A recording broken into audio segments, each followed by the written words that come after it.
Fall camp is officially here. The start of the 2021 football season is only weeks away, and Auburn just jumped in the national recruiting rankings again. Let's talk about it.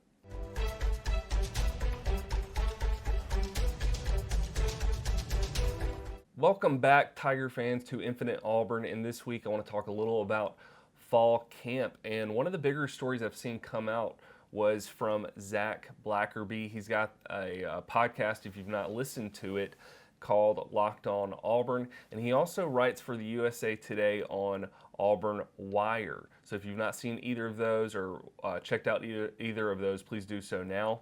But the most recent article I was reading from Zach Blackerby is titled, "Auburn Receivers Are Still Dropping Passes." And that is something unfortunate to hear because this is one of the biggest positions that we had concerns about, the wide receiver position. We lost three of our best wide receivers, or three starters really, last season, or at the end of last season, to the draft. And now we're trying to pick up the pieces and see who we have left. Yes, we've got Kobe Hudson, we've got Capers, Canyon. The question is, are those guys going to be the starters? Are they going to really outshine everyone else and produce for this upcoming season?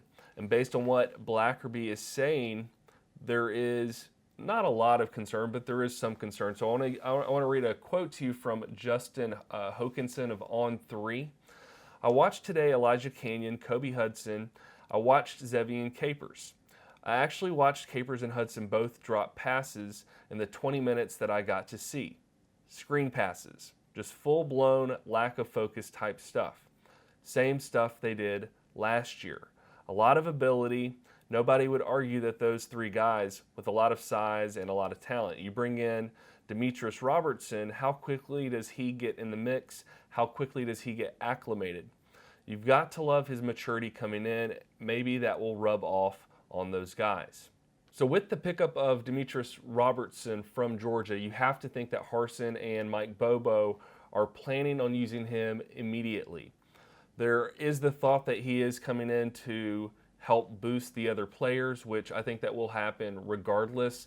But I tend to lean on the side of thinking that he will come in and get some playing time right off the bat. He is the most experienced player coming in, and I have to believe that Coach Harsin and Mike Bobo have a purpose for him. And I think that purpose is, at the very least, he's going to compete for that starting job. But I think more than likely, we will be seeing him on the field in that first game. I hope you're enjoying this video. Please go ahead and hit the like button right now, and then we'll get right back into it. Next up, we heard where Devin Barrett, who entered the transfer portal at Auburn, where he finally landed. And it looks like he will be going to Troy. And if you did not remember this, Chip Lindsey is currently the head coach at Troy, previous offensive coordinator at Auburn under Gus Malzahn.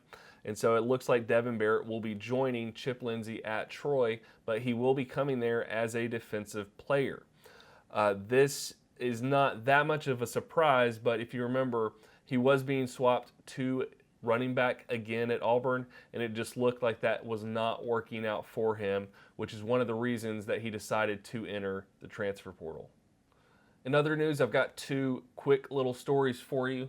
Trevon Reed is joining Brian Harsin's staff as an assistant in player development.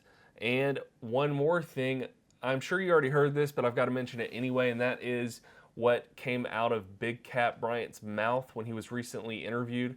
He said, right now, we'd beat somebody like Auburn for sure. And I have to think that, one, this shot that he took at Auburn is completely unnecessary.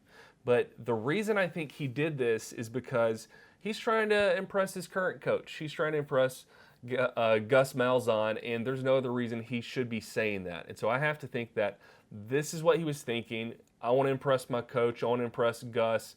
I know that Auburn fired him, and I'm going to take a shot at Auburn because I want to impress my coach. I can't think of another reason he would say it because, honestly, it's just stupid to say it. I think UCF went 6-4 or something in the conference they play in. It's a joke, and there's no way they would beat Auburn right now if they did play. And I kind of hope we do play. I don't think it'll happen, but I would love for these guys to have a chance at revenge or a chance to kind of, punch back, hit back at this comment, because there is no reason that he had to take a shot at Auburn. And finally, last week we got news that Auburn picked up another commit for this next recruiting class, and that was from Caden Story. He is a defensive lineman that is coming to us, and this pickup, so he was choosing between Auburn and UCF, and in the end he chose Auburn. And with this pickup of Caden, Auburn has been boosted to number 54 nationally, which is great that we're moving up in the rankings. We're still not where we need to be, not close to where we need to be. And unfortunately, even though we moved up to number 54 nationally, we're still number 14 in the SEC for recruiting, which I still think is pitiful. Yes, we've got plenty of time to improve. We've got plenty of time to get more recruits, and we will, and we're going to improve. I just don't like for us to be last in the SEC, because regardless of the excuses that people make, Vandy also had a change in coaches.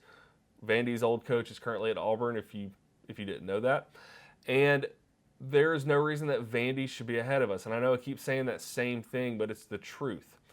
We currently have 9 hard commits coming to Auburn, which is great. I'm glad we're improving. We're going to get better. I'm just hoping we can pick up the pace and pick up the speed that we are getting these recruits, because the end of the recruiting season will be here before we know it. Yeah, there's a lot of time, but we do need to make some ground up as quick as we can.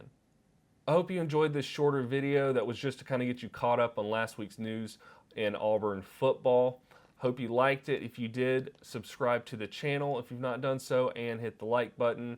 And as always, thank you for watching, and I will see you in the next one.